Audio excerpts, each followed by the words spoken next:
Well, hello again. I have missed you all so much. It feels like an entire year has come and gone since the last time we've seen each other, since we've talked. I know Jason and I saw each other not too long ago. It was last week, but as far as all of you, I mean, it feels like it's been ages. It does feel like it's been a while since we've done one of these. I don't think we did one for the game in December, which was weird all the way around anyway. It would be back before Decision Day, back in November. It's been a minute since we've had a game to really dig into. I know, and when we talk about this, so much has changed from then to now, right? So obviously, new managers in place. Right, Heinz A is in place. We are ready. We're full on Heinz A atmosphere and mode right now. But a lot of the team has changed too, and that's a lot of what we're going to get into tonight. Is sort of evaluating what our starting 11 could possibly look like, evaluating what Alajuelense's starting 11 could possibly look like, some housekeeping, other good fun things like that. So why don't we just go ahead and jump right into it? One of the big things I do want to talk about, because it feels pertinent to this discussion that we were having with last season, is Jeff Larentowicz announced his retirement. Obviously, we all love him. Big Red was a huge, incredible part of our run from the very beginning, and helped us lift multiple trophies. What are your feelings or your thoughts towards Larry leaving? He was retiring. Sorry. Yeah, I kind of thought the longer it went, and you didn't hear about any rumors with him ending up somewhere that he was going to retire. I wondered if he would even announce it. You know, it felt kind of very Jeff to just walk away into the sunset, and nobody even saw it. He's a guy who, when he arrived, I don't think he was intended to have as big of a role as he ended up having. You know, he didn't start the first game. He started the second game because Carlos Carmona got a red card in game one. He became a essential part of the team for Tata Martino by the end. And I'll always remember the cross he put into Joseph against the Red Bulls in the postseason. Drops it on a dime over Tim Parker's head. And then it was kind of the same story again. You go into a new manager. Jeff is still here in 2019, and I don't know if Frank de Boer intended to have him as such an essential part of the team, but he kept playing his way into it. He just never seemed to really age, and he was that quiet leader, but the thing that I'll remember about him, it's not the goal where he got me to break character and yell in Campeones Cup. It was actually after that game where he did not want to lift the trophy. He tried to make Michael Parkhurst do it. Parky didn't play in that game, or he only played at the very end, if I remember right. And they made Jeff lift the trophy. And for him to get that moment with a top team in this league, he deserved it. And he deserved everything that he achieved in his career. One of those MLS guys that will never get the attention and respect that he deserves, but Jeff Larentowicz and players like him are the reason why this league is so important. You know, he's had a long professional career, a great professional career, one of the best a kid could emulate. Jeff Larentowicz is an MLS and American soccer legend in my mind. Absolutely. I completely agree with you. And I know that we all had a part in our hearts where we wish that, you know, maybe he would stay on, be part of the coaching staff. He's going to, of course, choose what path lies ahead of him now next. And I'm excited and happy for him. He's led a very good career. And as you said, one of those players who won't get the recognition that others will, but is still such a crucial and incredibly good part of why MLS is an up-and-coming league, and also just as solidifying as far as an American player. Yeah. Now, going on with some more housekeeping, there were a few announcements that were made today. One was the signing of Jack Gurr So that I kind of want to get your take on that, and we'll get to that in a second. But also that Rocco Rios Novo was called up for a short-term contract. So it's looking like he's going to be the number 2 behind the sticks, which is what we were just talking about, obviously coming out of Alex Cann's surgery. This was something that you predicted, that the 18-year-old would get that call up to be the man right behind Brad. Yeah, Brad Guzan will start tomorrow night. I don't think there's any question about that. But Alec Can coming off of surgery, not able to train yet fully as far as we know. Ben Lundgaard had a minor injury in preseason training. I know he wasn't a full 100% go for the Charleston training exercise. I don't know how much further along he is now, but you're going to go to the next option, and that's going to be Rocco Rios Novo, a player who you have an option on a purchase at the end of the year, according to the reports out of Argentina. He's on loan from Lanús this season. He is a domestic player, so that makes him, I think, even more valuable potentially. And what we've seen from him in the limited minutes we saw preseason, he's good with the ball at his feet. And goalkeepers in Gabriel Heinze's system, I think just modern goalkeepers in general, have to be able to play like a field player. And Rocco Rios Novo can do that. If he is called upon, if things get crazy down in Costa Rica tomorrow, he can step in, and he's done it at the Argentine youth national team level, and he can play with the ball at his feet under pressure, which is an essential part of the way Atlanta United's going to play, inviting pressure. Yeah, absolutely. And I will get to that, obviously, as far as what the lineup could look like tomorrow and what sort of challenges each player on that lineup is going to be facing. But let's go back to Jack Gurr. Obviously, he signed. This was sort of an up in the air signing. He obviously looked really good during preseason, but it wasn't determined whether or not he was actually going to sign. What are your thoughts on him actually committing now to the first team? Gurr is why you have Atlanta United too. Because he's kind of similar to Lawrence Weick last year in that he was a guy who Weick was at a bigger program in college. Gurr was at Georgia Gwinnett, and Gurr gets the opportunity, wasn't drafted. He comes to Atlanta United too and balls out.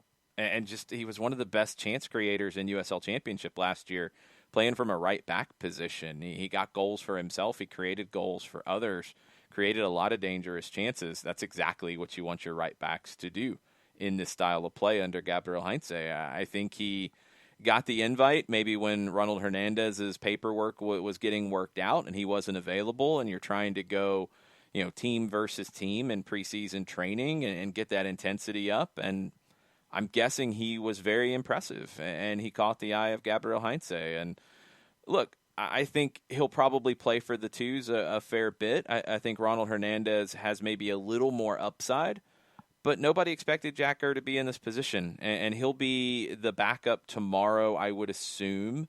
And he's going to keep Brooks Lennon and keep Ronald Hernandez honest. He's going to make them work, because what we've seen from the twos, what we saw from the limited time in CONCACAF Champions League last year, Jack Gurr is not going to be satisfied with just having his name on an MLS jersey. He's going to want playing time, and he's going to want to make an impact when he gets on the field, and he's going to fight for that every day in training. You need guys like that to elevate a team. Yeah, and speaking on that regard, there's a bunch of players, obviously, that have made waves in preseason. There's Machop Troll. It's Machop Troll Hype Train, as everybody is probably calling it. But he's obviously very badly proved why that hype is real, and is somebody that you said that you could possibly see starting against Alajuelense in the upcoming games, whether it's this first leg or whether it's the second leg. And then additionally, we talk about players like Campbell.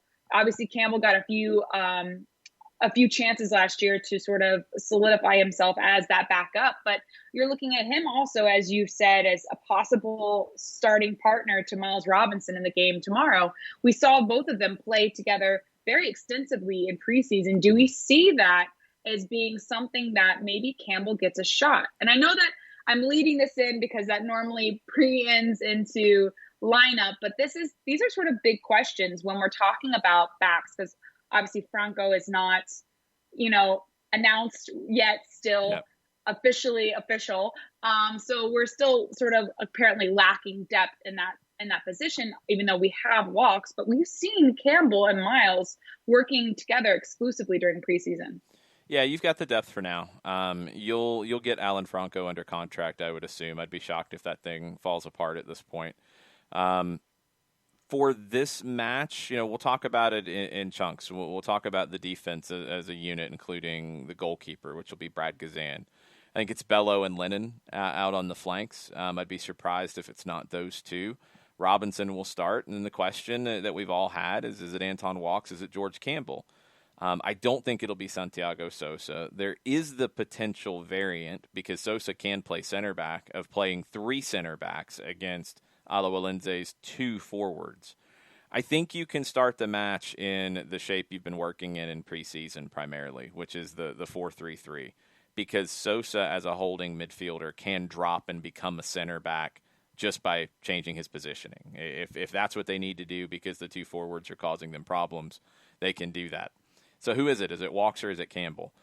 It was Campbell with Robinson most of the time in preseason. Now, we were told that doesn't mean anything. I don't know if it does or not, but Campbell looked good with the time that he had. And Campbell has a lot of upside. And the other element to that is that Walks is a very valuable player to have on your bench, because he can play as a right back, as a left back, as a center back, even in the holding mid if he had to. He's got that versatility that can solve a lot of problems for you off the bench. It might be better, even in the cauldron that San Jose or that Alajuela Costa Rica can be here, to go ahead and give Campbell the start. And we've seen Gabriel Heinze in his time as a manager be very bold in playing young players. He had no fear of doing that at Argentinos Juniors. He had no fear of doing that at Vélez Sarsfield. He's had time to assess if Campbell's ready. Those minutes with Robinson make me think that maybe Campbell has proven that he is ready and he can be the guy for this series, because I think when Franco gets signed, it's going to take him a little bit of time to get back up to speed, to get comfortable in the system. You don't have to rush him because you do have other options. Yeah, definitely. And I know that we said we're not going to jump into this, but since we've already started down this path of talking about the lineup, let's start going into that. You've obviously mentioned that you're looking at a 4-3-3, right? Mm-hmm. With Sosa dropping. Yep. I see Sosa as being a very pivotal part of this lineup, that ability to sort of sit as that holding position between the midfield and the defense, that ability to drop in when he needs to. The same with both Campbell and Miles, with the fact that Atlanta is going to press forward, right? We're going to get as far up the field as we can. And so we need our defenders, if they end up doing long balls, my dog, of course, wants to be let in. If we're doing long balls, we have the ability with both Miles and Campbell to make up that distance, right? So even though we're being faced with two strikers, it sort of weighs itself out with those two defenders in that position. So then we're also looking at the flanks, right? Lennon, obviously, we're assuming is starting. Bello, obviously, we're assuming is starting. What are you going to see or need to expect from both Bello and Lennon and that sort of defensive position against a high-pressing Alajuelense? I think their defending will be up very high. I don't think their defending will be from a deep position. I think you're going to see Atlanta United control possession here, in my opinion. I think that's the way that they're going to try to approach this. They're going to want the ball, and they're not going to want Alajuelense to have it. They're not going to want them to develop any kind of a rhythm. So they're going to play through pressure. Now, in those moments, you're going to need Lennon and Bello to make the right decisions positionally to give the team options getting out of the back. Pressing with two up top, which Alajuelense will be playing in, isn't necessarily as easy as it is with three. Three can fill the gaps a little bit more. You have the holding midfielders, or you have the midfielders in behind that, creating that line of five. Alajuelense can push the wingers up and have a forefront, making it difficult to get out. But Bello and Lennon have to read that. If the wingers for Alajuelense step up high, Bello and Lennon have to sit and help get out of that and break that line. That's where then the central midfielders like Barco and Heinemann dropping to get in between the lines is the key. You're always going to want to look behind the line of pressure. That's the key in positional play. It's the key for Gabriel Heinze's team. So if the line of pressure is 2, if it's 2 forwards, you can play out of that with 3. You can play out of that with Sosa and your 2 center backs. You can release Bello and Lennon. If their wingers step up and they're pressing with 4, you've got to play out of that with 5, which is your line of 4 and Sosa playing to help. And you need Brad involved as well, so he's kind of a bonus in that. Lennon and Bello have to read those situations. They have to know how to help the team build out. But when you're playing against that 2 front and you can get out with 3, look for Bello and or Lennon. I think it's going to be more of Lennon because he's more prone to come inside, to come in behind that front 2 and try to sit behind them and be an outlet to get out. You're going to see some variations of that. Bello will catch on to it. He doesn't have as much experience playing in this way. I think Lennon, with his time at Liverpool, has a little more experience playing in this kind of manner. He's going to pick it up a little bit quicker, and he's going to make it easier to get out of pressure playing out of the back on that right side. I think that's the way they'll get out more often than not. So that brings us to a good conversation. We're talking about Hyman and Barco also being those outlets within that pressure system of the possession play that Atlanta has been working on for the past month or weeks. Who are we then seeing as that sitting 3? I mean, if we're talking about the midfield, I want to talk about that 3 that we're expecting. We're expecting Sosa. Mm-hmm. We're expecting Barco. We're expecting Hyman. Are we maybe thinking Ibarra is dropped in there at all, or what are your thoughts? I'm thinking it's Hyman. If it's Ibarra, it's because you expect you're not going to have quite as much of the ball here, and you want to be a little more disruptive, especially up high. Ibarra is better defensively than Hyman. Hyman's better in the attack than Ibarra. I think you're going to want Hyman in these situations. This is the hard thing for us as we try to evaluate it, is we haven't seen much in preseason. So, we saw 60 minutes of Emerson Hyndman in a scrimmage, a joint training exercise against Charleston. We haven't seen all the training sessions. We don't know if he has impressed Gabriel Heinze, if it hasn't quite worked out, if Heinze's tried some different things. I mean, could you see a Tyler Wolff get time in there? He did make the trip. Could you see an Eric Lopez play in a role like that? Heinze talked about him playing centrally. You've got options. You've got ways to solve that situation. But that's the one that I'm looking for first in the lineup, is what is the midfield trio. I think it's Hyndman. I think it gives you the best of everything you're looking for, especially playing through pressure, because I think where Hyndman really excels is finding those soft spots in the opposition, knowing when to kind of like tuck in and sit between the lines to help the team play through pressure. And he's very technical, so he can do that. He can also pick those spots in the final third, and we saw it early last year. He was dangerous in the final third, and he was scoring goals and creating goals. We need to see that Emerson Hyndman again. We need to see him producing in the final third. Yeah, what I think I like most about Hyndman is that he plays in such a way that he allows himself to be open and also forgotten, if that makes any sense. He's very ghost-like when he's on the field, so you almost forget that he's playing, but he's extremely crucial as far as passing and possession. So I do absolutely agree with you. I think as a team, with them gelling and them having a connection with each other, Hyndman makes the most sense because he's been there the longest. And, Barco has an outlet, Lennon has an outlet, Bello has an outlet, Miles has an outlet. So you're looking at somebody that's been familiar. I think that might help a little bit in this time of transition as we're going from, again, a pretty new, well-rounded roster to the season. So that being said, let's talk about the one man that I'm sure a lot of people are wondering, is he going to start or is he going to be a super sub? Joseph Martinez. Do we see him starting, or do we see that position now going to Lopez to start? I think he starts. I mean, he will be starting this season. I think he starts here. I haven't heard any reason why he wouldn't be starting. It's a great pitch at Alajuelense. If you watch the highlights from the match from Friday against Herediano, It looks pristine, so I don't know if there's any issues there. It's a hybrid surface, kind of like we've seen at Kennesaw State at Fifth Third Bank Stadium. It just holds up a little bit better, so it looked great. I can't imagine there's going to be any issues with that. The weather's supposed to be great as well. So I think if he can go 60 minutes, he can start. That's kind of my bar here, and I know it's a little different with 5 subs because you've got more flexibility, but if he can get to the 60-minute mark, I start him and see how far he can go. If he can only play 45, I might have him come off the bench. Either way, Joseph Martinez has been in these situations before. Lisandro Lopez has been in these situations before. He's got extensive international experience.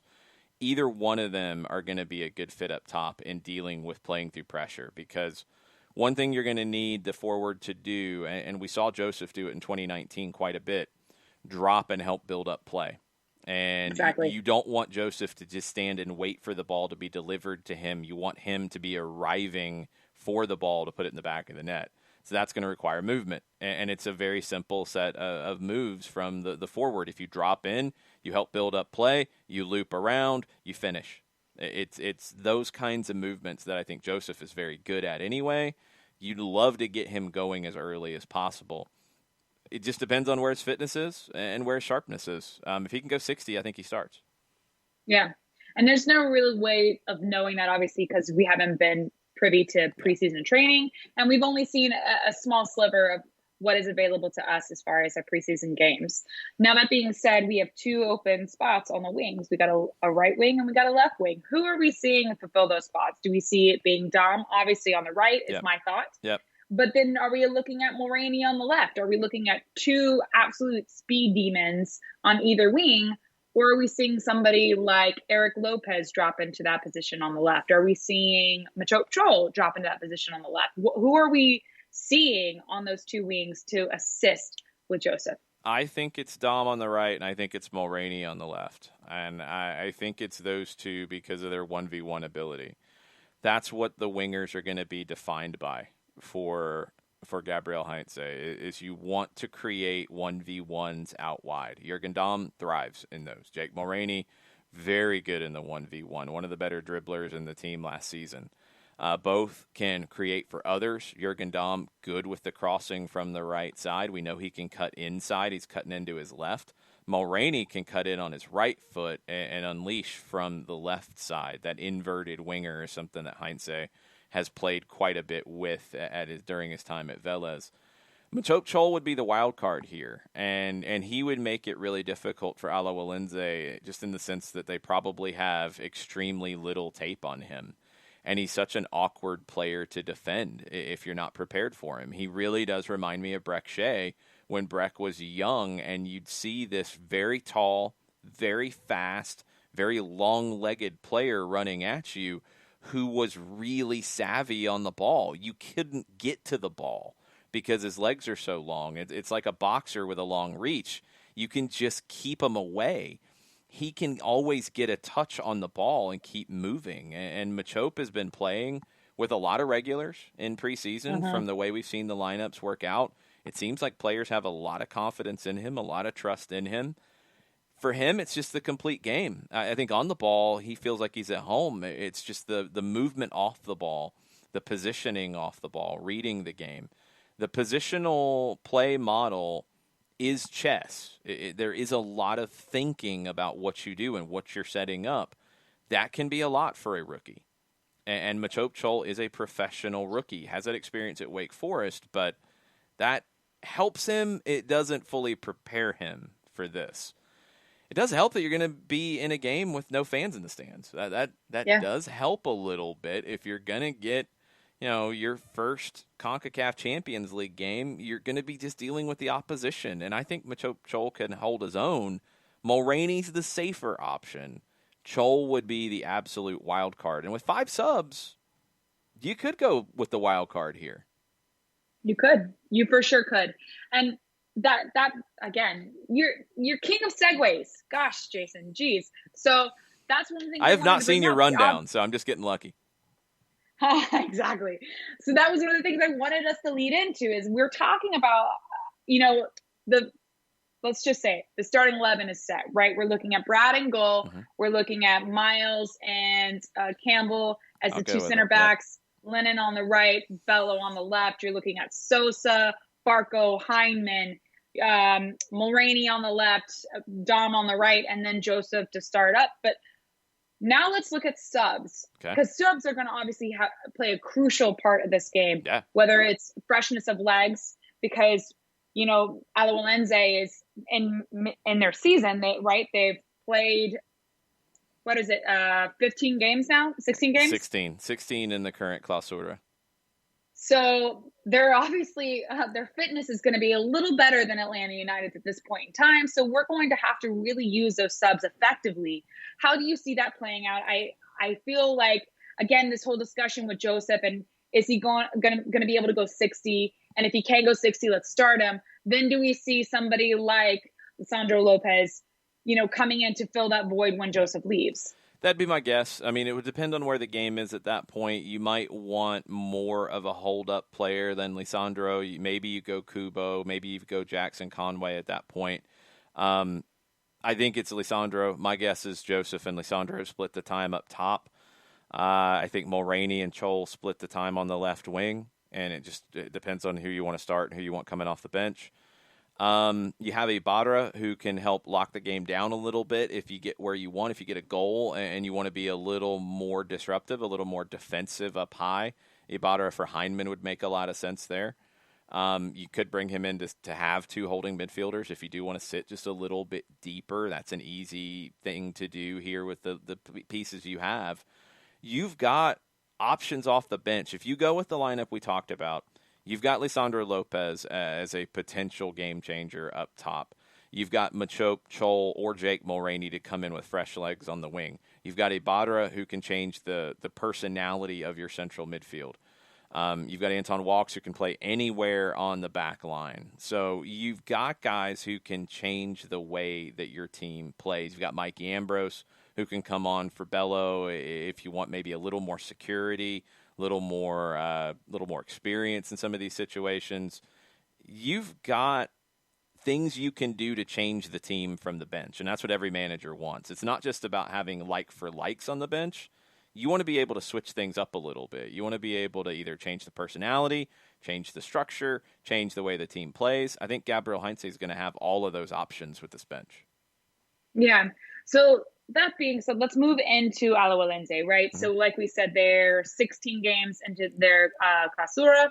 They have, you know, done really well. They're defending Clausura champs, right? So you're looking at a team who's very, very good. They've not lost a game all season. They've won 9. They have drawn 7. So you're looking at a very solid team. However, they did draw their last 2 games. Mm-hmm. So are we looking at a team that's maybe losing steam, or are we?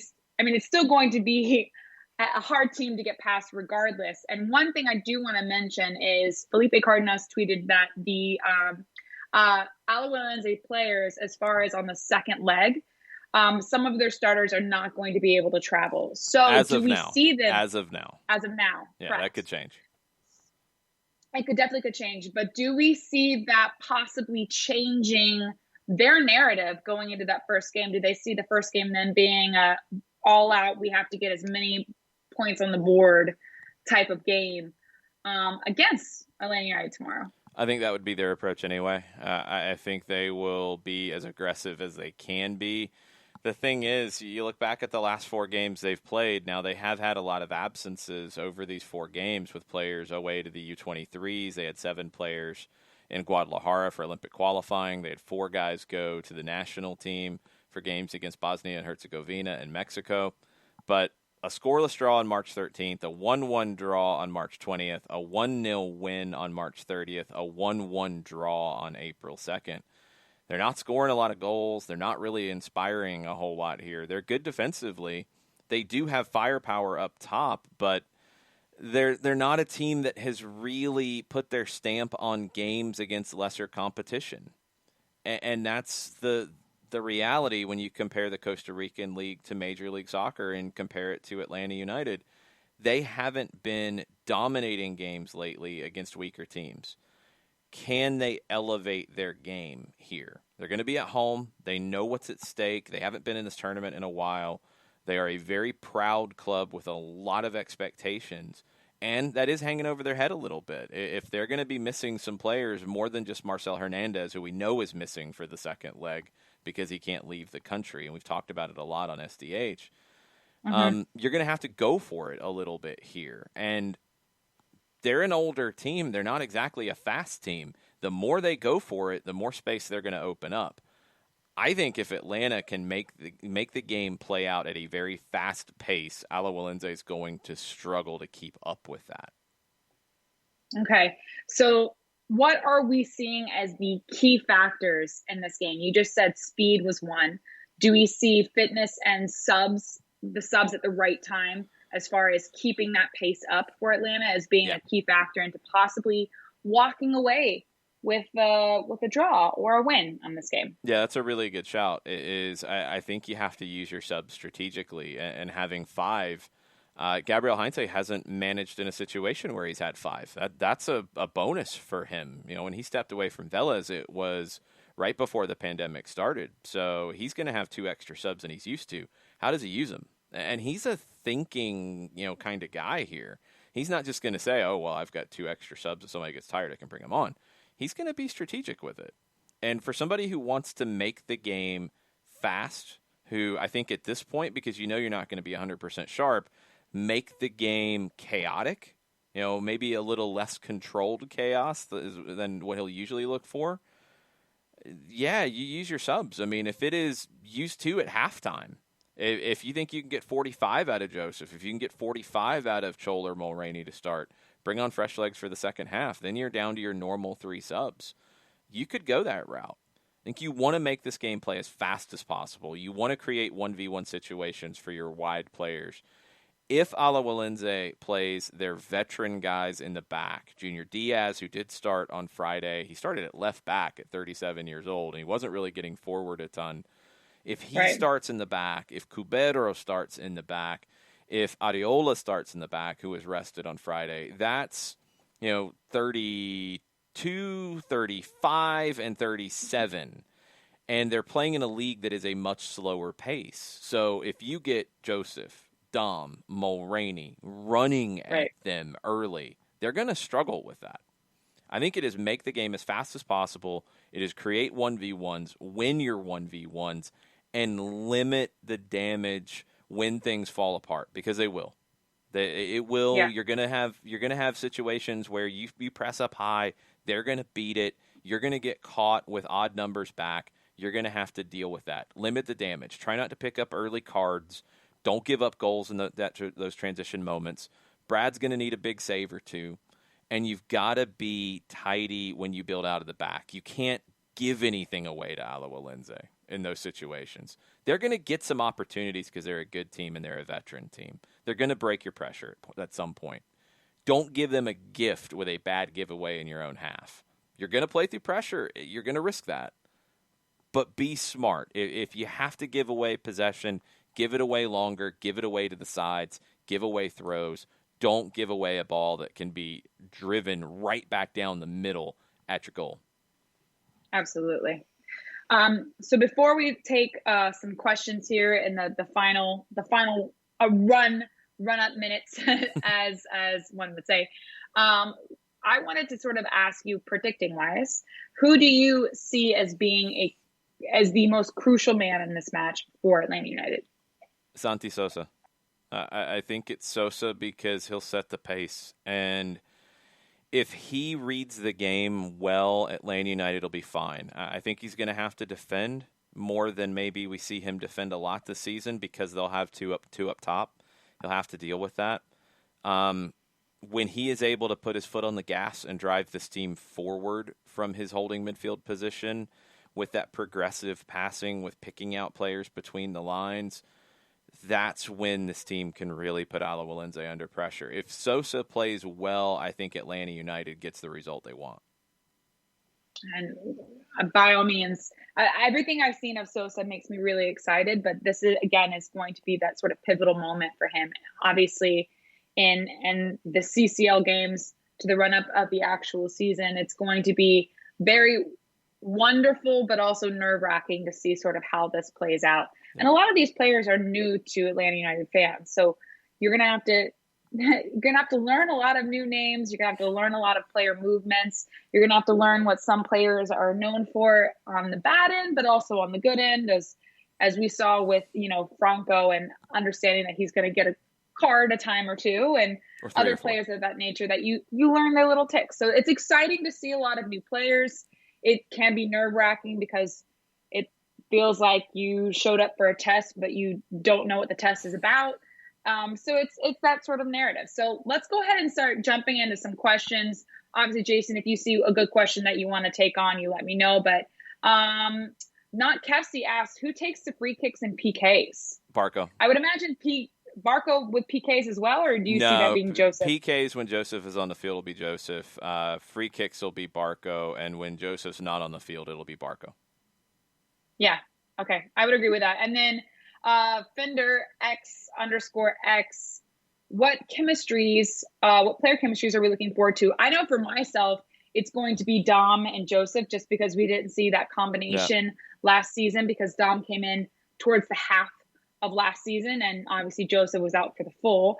So I'm really excited to see that combination between those two players. Additionally, I'm excited to see how Sosa does drop with Miles and possibly Campbell, and what that triangle looks like. It is 3 different triangles that I'm looking forward to. Sosa, Robinson, and if it's Campbell or Walks. The one on the right side with Lennon, we think it'll potentially be Hindman and Dom. And the one on the left, Bello, Barco, and we think it'll be Mulraney. You're thinking about the field in those 3 triangles. And if they can stay connected and be able to pass through pressure using those triangles, and they don't get into the same spots, and they're able to keep the shape and keep spread out and open the field up, Atlanta will be fine. So the chemistry of those 3 triangles will be essential.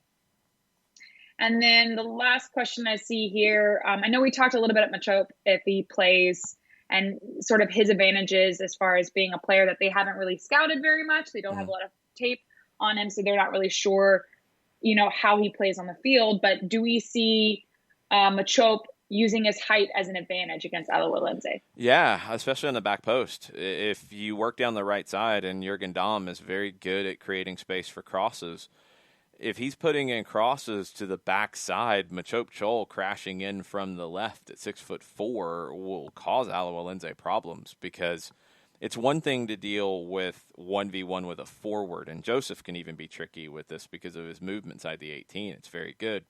But Chol coming from a deeper position is harder to pick up for the center backs, and he's probably going to outleap the outside backs. So Chol on crosses and on set pieces can be absolutely dangerous. He can cause problems for sure. Ham in Hand talks about Eric Lopez looking like he was the best player in the field in the game that he did play for us. And then asking, do you think that Mulraney is higher on the depth chart than him? Obviously, Henze had a right footer on the left wing with Moreno, so why not Lopez? The reason I don't think Lopez will play out wide is Heinze talked about it. And look, he could have been setting this up for listening ears out of Costa Rica. But he said Eric Lopez has been working centrally, not out wide. He stressed that a couple of weeks ago when he had a media availability on a Saturday. So I'm not looking at him as a winger because of that statement. Again, it could absolutely be a setup. You never know. But Lopez in that game in CONCACAF Champions League, where he did play really, really well, was centrally. It was in a different kind of shape. It was in a 4-2-3-1 kind of shape. And he was the one who played almost like a second forward the way it shook out. Could he play one of those attacking central midfield spots? I'd be very interested to see what that could look like. Would he give you enough defensively? Would he read the game well enough to play in one of those spots? That would be where I think he's more likely to play in the way that I expect Atlanta United to come out, would be one of those spots rather than out wide. Yeah. All right. The last question I'm going to take here is a fun one, and then we'll Uh-oh. get into your prediction of the game tomorrow. And then the question is from It's Coco M. Who do you think is going to be Atlanta's breakout player this year? Breakout player this year. I could define that a lot of different ways. I will go with. I'm going to go with Sosa because I think by the end of the year, he will be looked at as one of the 5 best defensive midfielders in the league. I think he has that kind of ability, and I think the way the system plays out, there'll be a lot of responsibility on him. So he'll be talked about a lot. Holding midfielders a lot of times don't get talked about enough to be a breakout player. I think he will be in this setup, and I think he's got the ability to do it. So by the end of the year, I think Santiago Sosa is a player who people are talking about as one of the best in his position in the league. I would agree. I would think that the only other person I could possibly see that would come into that conversation, if we're talking about players that aren't as familiar with the Atlanta United fan base, would be Mitchell Patrol. But that is all dependent again of how everything shakes out and if he sees a lot more playing time on the field. If the way the game plays, and if Emerson Hyndman is back to full form, he could be a breakout player in that I don't think a lot of people rate him as highly as maybe that he should be rated.